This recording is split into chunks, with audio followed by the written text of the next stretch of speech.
Le acque termali, anzi quelle di risulta che hanno già svolto il proprio lavoro nelle applicazioni sanitarie, avranno effetti benefici sul portafogli e sull'ambiente. Elimineranno infatti le bollette per il riscaldamento e non produrranno emissioni inquinanti. Grazie a un progetto elaborato insieme all'Università di Padova, il Comune di Montegrotto ha ricevuto le risorse dal PNRR, 4.300.000 euro, sufficienti a far partire il primo lotto che servirà a riscaldare il municipio, la scuola, la chiesa parrocchiale ed altri edifici del centro, ma che potrebbe essere esteso a un ambito ben più vasto. Questa è un'opportunità molto interessante per tutto il bacino termale.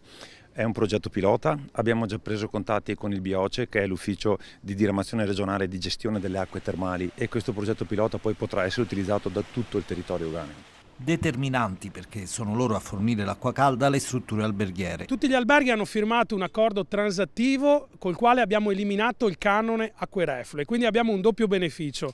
Gli alberghi non pagano più un canone obsoleto e l'ente pubblico può utilizzare il calore delle acque di risulta. E d'estate, grazie a pannelli solari da installare sui tetti, l'impianto servirà a rinfrescare. I pannelli fotovoltaici e l'acqua calda che sgorga, che poi rimettiamo nell'ambiente, praticamente produrranno zero impatto ambientale. Noi siamo una delle poche città, comparto uganeo, da poter dire entro il 2030, se abbiamo i finanziamenti giusti, siamo carbon free a tutti i livelli.